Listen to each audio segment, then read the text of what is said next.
Welcome to the Beltway Broadcast, the premier podcast for the workplace learning and talent development professionals of the Association for Talent Development's Metro DC chapter. We've got some great resources in store for you today.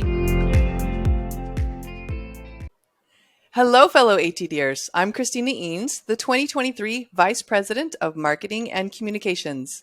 Hey everyone, I'm Stephanie Hubka, and I am the 2023 Vice President of Membership and Outreach and a member of the Pod Squad here at the Metro DC chapter of ATD.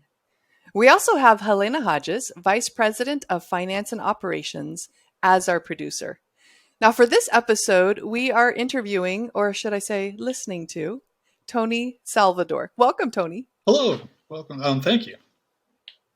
Thanks for having me. Now, before we jump in, of course, yeah. Before we jump into our topic, can you share a little bit about your background with our listeners and viewers? Sure. My name's Tony, as we talked about, and I am a psychologist by training, experimental psychologist. I spent a lot of time in the tech industry, about 30 years in a couple of different companies, as a social scientist, and I spent a lot of time also with anthropologists and sociologists. So I have a sort of a background, a functional background in anthropology and sociology, and I have a background in psychology. And I worked mostly in corporations trying to figure out, like, what's it like to be other people in other places, and what technologies might they find useful and actually also relevant in their lives, and can we do something about that? Nice. Well, today's topic, listening, in particular listening bias, is near and dear to my heart. It's funny, I actually started out falling in love with listening when I was in law enforcement. So our sister units in the FBI was the crisis negotiation team. And they would bring in law enforcement officers from all over the world. And the entire first 8 hours, they spent on teaching them listening. Isn't that Really? fascinating? And then, of course, now I'm in the training world. Focus on a lot about that. So this is something that I think a lot of people really need some help in. So can we start with maybe level setting? What is the listening bias? It's a great question. And I'm going to be fully revelatory here. I did not call it that. It turns out that the talk that's called The Listening Bias was a TED Talk, and it was a special little deal that TED was doing at one time between companies and TED. And Intel was the company I worked for at the time. And we did this thing, and I was talking about listening in a particular way for thinking about products and product development and marketing. And the TED person said, "Oh, the listening bias." And I was like, I don't know what that means, but it turns out he was listening to me and was thinking about what you're really saying is that people listen with a bias, right? And Wow. I was like, well, they do, right? And people, we all listen with a bias, and we have to work really, very hard to not listen with a bias and to try and hear what the other person's bias is, so that you can actually decide if you like yours better or the other one better. Or just to try to understand the other person. And so I went with it, mostly because that's what they wanted to call it. But also I found it to be interesting because I don't think it's I think it's just a bias, and that we have biases when we're listening, given the context that we're in. And a different context will actually elicit different biases from our point of view. And so So I do have actually a set of questions as an aside. I'm really curious as to what a day of listening looks like at the law enforcement side. So I was like, should I start asking questions? No, I should not. I should actually participate where I was. But I was also thinking that when you're in a context, whether it's a work context or a personal context or a doctor's office or whatever it is, we bring the bias that's associated with our experience of that context with us. And if we're listening to somebody else, that bias is going to, whatever that bias is, it's going to inform how we hear. And I think you see that happening in society today. So, and there's ways to break that. Sorry. No, I think you're absolutely right about that. Although I'd love to hear a little bit more from you about what that can look like. So when you're thinking perhaps in a place of work with a team, with a supervisor, what can the listening bias look like? How might you know perhaps if you might be presenting one, if you're seeing one, being met with one? Are there kind of things you might be looking for? Can I tell you a little story? Is that okay? I love a story. We love There stories. was, Yes. there was some work that I was doing a little bit ago, a couple of years ago, and we were thinking about a concept we were calling relational wealth, and thinking about how we build relational wealth as part of a society. And I was working with a company, and they wanted to try this out internally. And they were trying it out, and they were applying it to themselves and to a particular project. And they were thinking, they're younger people, younger than this, and they were saying, okay, how are we going to resolve conflict in this project, right? And I was thinking, what? And because my background was you resolve conflict in the way that company would resolve conflict. There's a corporate culture for dealing with this, and that's what you do. And so I was just like, huh? And then they were asking, and they were getting all this information from each other. And I was just kind of like, basically, I was going a little bit nuts in my head, frankly, because I'm like, there's like 50 years of management research on how to resolve conflict in corporations, and it saves a lot of time if you actually just have one way of doing this, right? That kind of thing. And but then I was thinking about it afterwards, and this particular company does a lot of work in different parts of the world. They're a consulting firm. They have to bring people together from different clients in different parts of the world. And I was thinking, they might have a point, right? And but this was afterwards when I thought this out, because I was kind of going like, are you really just going to toss 50 years of management science right out the window? And I think that management science didn't really address this issue that they have, which is we're going to work for people from very different countries, very different backgrounds. We actually have to be explicit about how we actually handle these things that are often just invisible, right? Or you learn them the first day on the job in your one-day training course of how to be, how to be an FBI person or whatever, right? And it really turned my head around. I was thinking, maybe they have a point. And maybe this is the way to think about it. And maybe if we made some more things that were invisible visible, then we would be able to get along a little bit better, as opposed to just assuming without even thinking that we're doing the assuming, right? And so I was going to, like, it's always a challenge to talk about this stuff, because I was kind of going into it with, this is nuts, right?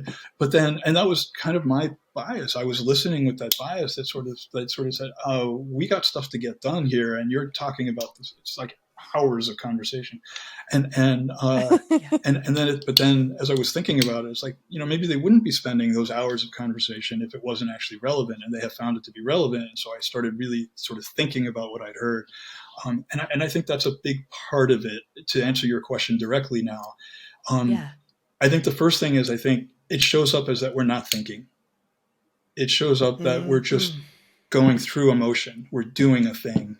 Right? Or it shows up that we're thinking about a thing that's not that thing, but this other thing, right? I'm thinking about how can I get through this meeting to make a decision so I can do my work in the next day. And I'm not thinking about what it is that they're actually trying to get done in that meeting, right? So there's a thinking, not thinking thing going on. That would be one way it shows up. I think another way it shows up is if there's really an intolerance towards whatever that other view is. Not an intolerance like it's an expressed intolerance, like I'm just intolerant to these things. It's more of an intolerance. It's like, I really just need to get some stuff done, right? I just need to get stuff done. And this is not the thing I came here to do today. And my boss needs this thing by tonight, and I really need to do this other thing. And they start tuning it out. There's an amount of a lack of sort of grace, if you will. There's a lack of recognizing that maybe the other person has a reason for doing that. The third place it shows up is maybe in the setup of whatever the meeting is, right? That if I'm the manager, let's say, it's really incumbent on the leader of the meeting or somebody who has a role in that meeting, in that discussion, to say something along the lines of, hey, today we're going to do this, and we're going to do this, and this is why we're doing these things, right? That to understand the why of the what, as somebody has said in the past, that why matters. And if people can agree to the why, then they actually will open themselves up to participating in the what. Right. And so I think it can show up as well when someone doesn't really know why they're doing it, but doesn't really know enough to ask the question that says, why are we doing this? And I think that's where it can show, because then they imagine what the why is, or they just make it up. And then they're like, why are we doing this? Okay, we're doing it because this person thinks it's important, or something like that. And it becomes a trivial reason. And so they treat it trivially, and they think about these other things, or don't think about the things they're supposed to be. So I think those are three ways that it can show up, if that makes sense. Oh, it does. Oh, And absolutely. it really makes a lot of sense too, because in talent development, we always talk about the WIFM, what's in it for Yep. me. When you're designing training, you are always thinking about what your learner's ask is, what's in it for me? Why am I here? It makes sense that that would come into play in meetings, and certainly in terms of how you might listen to what's happening. If you don't feel connected to what is going on in that meeting, perhaps a little less listening or a little more listening bias might be incorporated.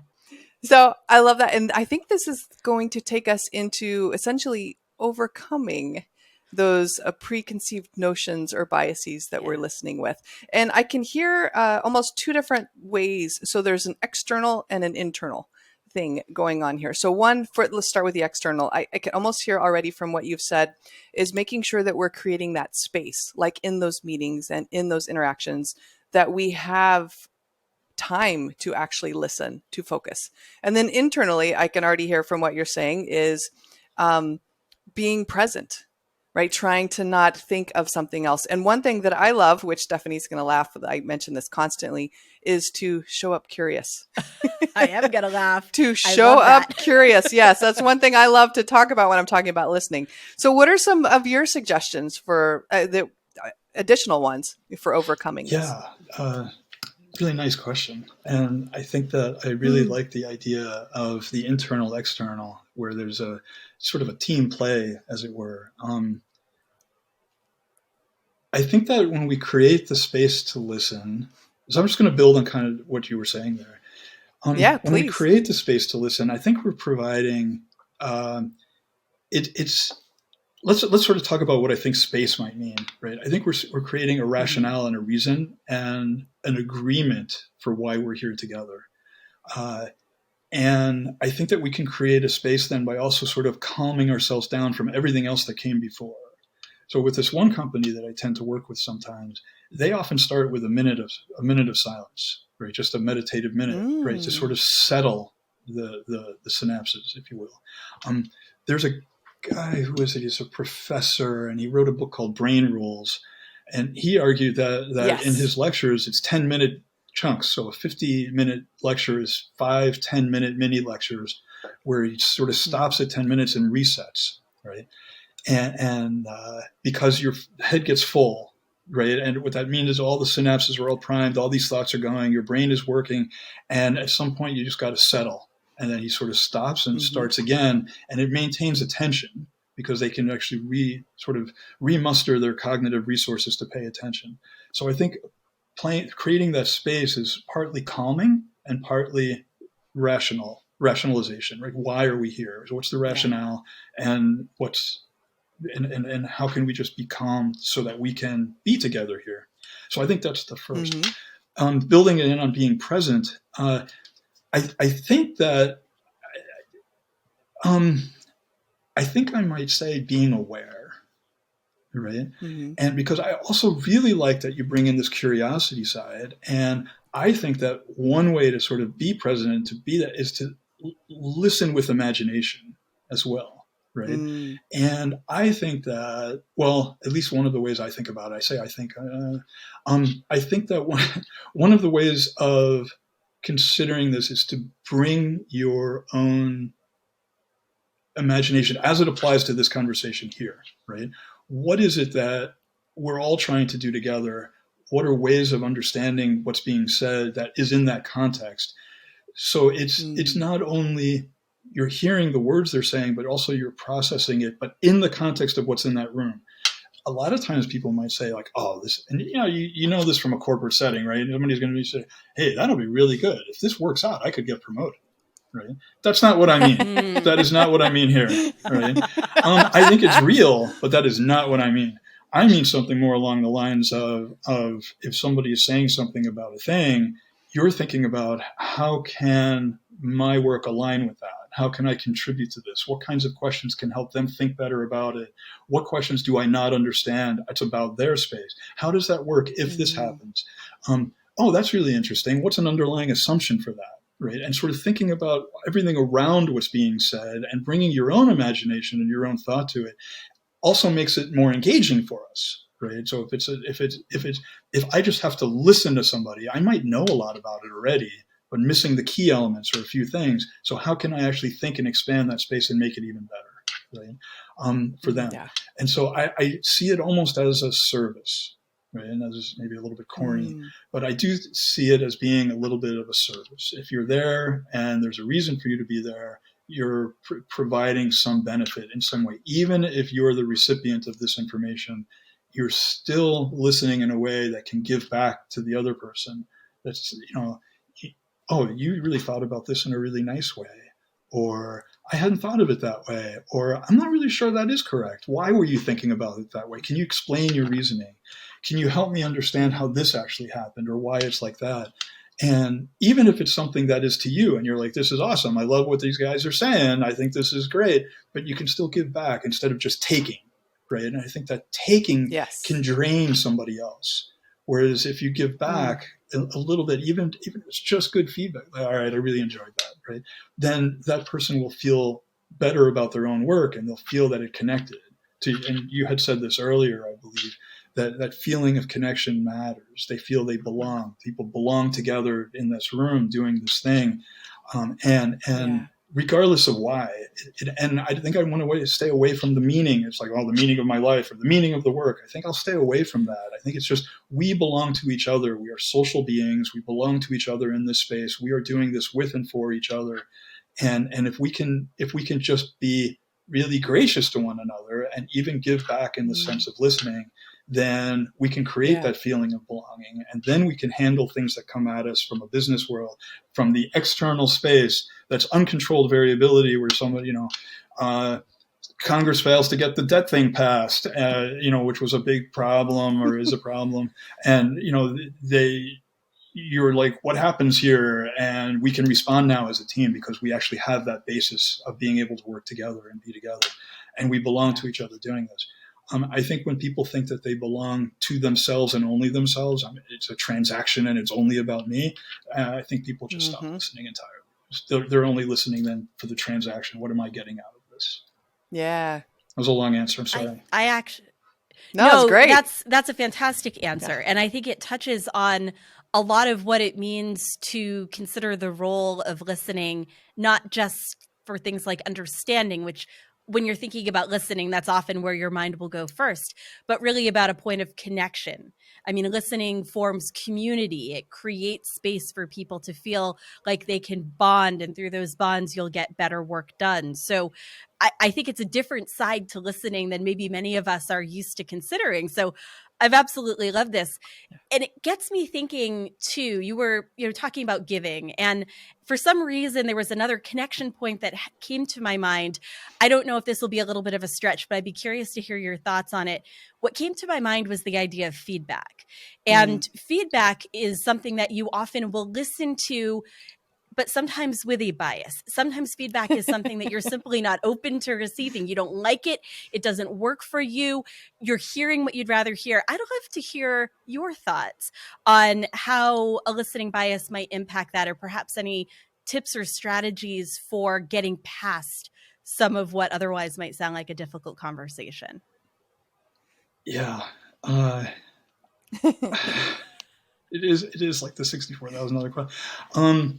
It is. I think there's two elements there. I think there's what you're saying, and the sort of the content of what's being said and what's being heard. And I think that there's the emotion of what's being said and what's being heard. And I think those two things need to work in concert. And when they're not in concert is where I think the bias starts to come in, because we fill in with the emotional side in the way that makes us feel safer. And so, of course, feedback is always a chance for, it's the other way around. Feedback is a time where where there's a power dynamic in place. Even if it's two colleagues that are equivalent in whatever way, feedback is a power dynamic where somebody is saying, I have this thought for you, right? And so they're exercising a certain amount of power in that conversation, in that space. And the other person then will feel vulnerable to some degree. If the feedback is in the context of a boss and an employee, or a manager and a subordinate, that vulnerability could be severe. If it's like, I might get laid off, I might lose my job, I don't have healthcare. It's a pretty traumatic thing to be laid off in the States, right? or to lose a job or whatever the issue is. And one does not want to be vulnerable in that space. One wants to be as strong as one can be and as secure as one can be.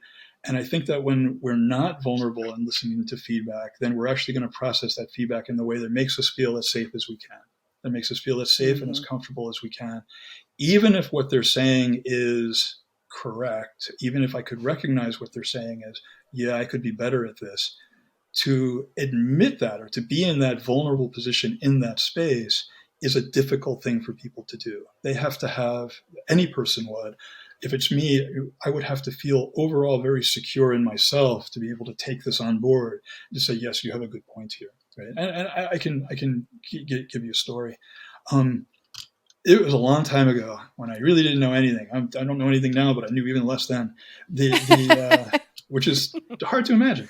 I was talking to an advisor in college, and we were talking about something, and I was going on, and I was actually feeling pretty good. And he asked me a question: "What do you think about this particular thing?" And I said, "Well, it really depends on what theory you believe. If you believe it," and he said, "No, stop." Right? And I was looking at him, and all of a sudden, because he said it like that, "No, stop." Right? All of a sudden, I felt like, oh, I just did something wrong. Right? And so my initial thought was I did something wrong, and I did, but not in the way that I thought. And then he said, "You never believe in a theory. Theories are useful or they are not useful, but you don't believe in a theory because when you believe in a theory, you stop thinking." Right? And our conversation ended that day. It was over. He was like, this was such an important lesson that it was like, I'm not even going to cloud your thoughts with anything we were talking about. Right? He's like, that's where you're going to sit. Right? And it is one of the singular best pieces of feedback that I'd ever gotten. The thing is that initially when he said, stop, right, I was a little bit afraid. Right. And when I was afraid, I was going I shrunk, I sunk down. I was like, I did something wrong. And I was starting to think about what I did wrong. I didn't have an open space to listen. Right. I didn't have why are we stopping? I mean, I could have just done that too. I didn't. I was like, all right, I'm just going to be scolded. Right. And it was all that Catholic upbringing. But it was a very different stance than I had before he said that.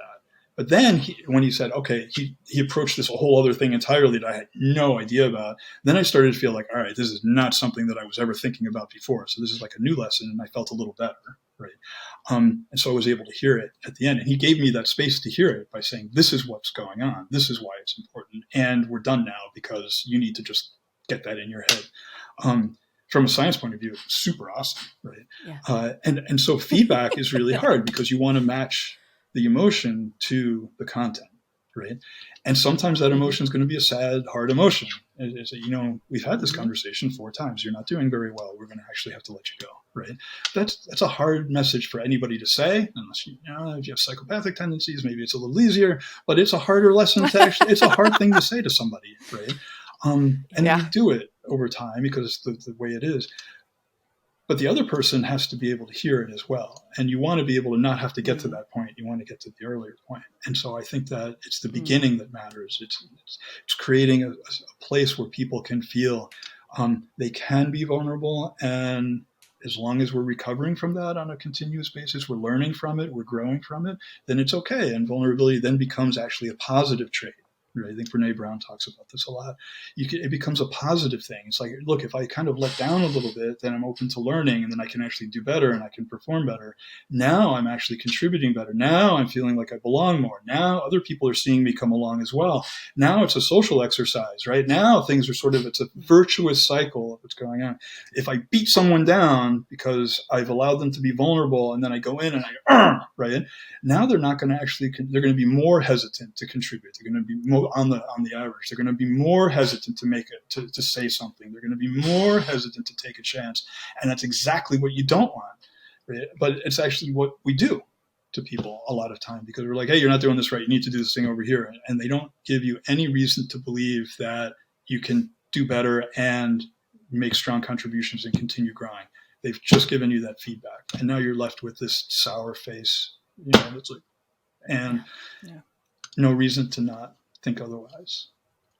It's very sad. Yeah. It is. But I think the story you share is just such a great example. And, it really does remind us of what I think has been kind of a theme for us today, which it really is about the humanness of how listening factors in. So, and I realize we've inadvertently thrown some really difficult questions your way today. And I've loved the responses. And I hate to say this to you, but we have 3 more really difficult questions to offer to you. So I've loved this conversation. This has really been fun. I feel like I have so many things to think about as we wrap up, but it is time for what we love to call our rapid fire section. So during our rapid fire section, we have 3 quick questions to ask you, 60 seconds or less to respond to. What do you think? Are you ready for rapid fire after all we've put you through today? Sure. Fire away. All right. Your very first question then. Give us one book that everyone must read and why. I think people should read An Immense World by Ed Young. And I think it's basically a science journalist writing about sensation in the natural world, how animals feel, see, hear, experience the world. So animal sensation.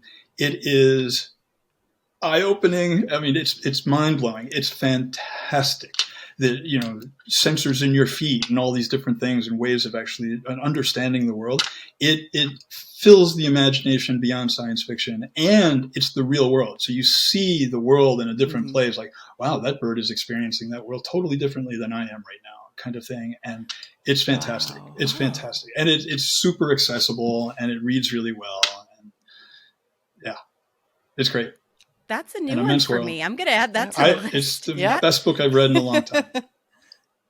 As an animal lover myself, I think that's going to be right at the top of the list. Sad. Wow. Good recommendation. Next question we've got for you. What is one tool that you can't live without? My power drill, it turns out. That's a great, a real tool. A real tool. It's an actual That's tool. awesome. I use it all Nothing the wrong with time. And it's a battery-powered one, too. When I was a kid, I only had plug-in ones, which was always hard. But I use it all the time. I used it yesterday. I use it all the time. And I have all the different little bits. I don't know why I have them all, but I have them all. So it's all the different things for doing stuff. I used it to drill a hole in the ground to put a hummingbird feeding stand, because I had this giant bit and I couldn't get it in there. And so I was like, I'm just going to use my drill. And I went out with this giant bit. There you go. Put it in, done. And I was like, I love this thing. Yeah, I love the drill. I'm not going to lie. I have one and I love it myself. So I am in complete alignment with that recommendation. Yes, everyone should have one. It was definitely a very literal response. I'm just kind of laughing, but yeah. That's awesome. You're looking for versatility, right? Yeah. That is a versatile tool. I love it. I accept that. Wonderful answer. Last one that we have for you is, what is the best piece of advice you've ever been given? I want to say that other thing that I said before, which is about the, I mean, there's a part of me that sticks with me, even all these years later. And anything can be a theory, I think. A company is a theory, right? An organization is a theory. That if we think about an organizational structure is a theory of structure for a particular thing.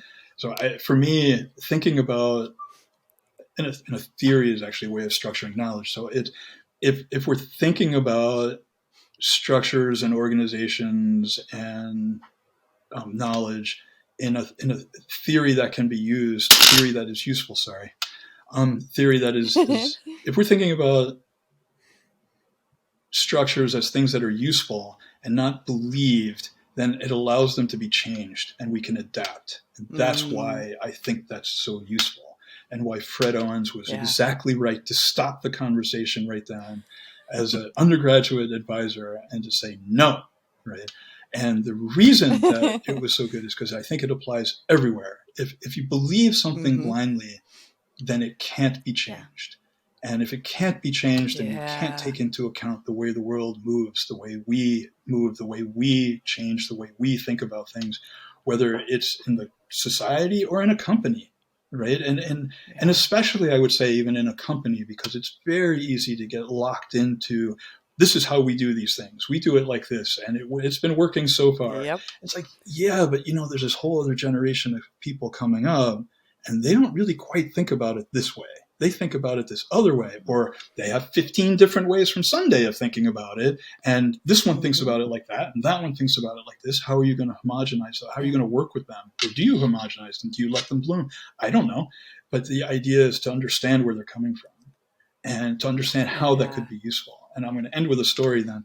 I think Red Auerbach, who was the coach of the Celtics in the 70s, I think 9 out of 11 years they won. They asked him one time, maybe it's apocryphal, but what's your system? And he said, I don't have a system. He goes, you got to have a system. He goes, no, I just work with what I have. And so he's like, these are the players. I try to figure out what strengths they have and how I can actually help that work together. I think that's what talent development is helping people work together to get something done, but not to impose the strengths you wish they had on them, but to actually work with and allow them to contribute with the strengths they do have, right? And to grow those. Yeah. And so I think that's a theory versus belief structure, right? I believe everyone can do this. No, they can't all do this, but I believe you. I know you can do this, and I know that he or she can do that, right? Yep. So can we make them work together? Oh, that is the perfect conclusion to this podcast, and I think just talent development in general. That's awesome. So well summarized. Yes. Oh, thank you so much for joining us today. Thanks for having me. It was a fun conversation. Thank you. And of course, we want to thank our community for joining us as well. Before you go, we have a message from our producer, Halyna Hodges. Are you a member of the Metro DC chapter of ATD? We have resources just for you. Go to dcatd.org and select the members-only section of resources to access our digital library, member directory, and chapter documents. Want to network with other chapter members? Join the Metro DC chapter of ATD members on LinkedIn today.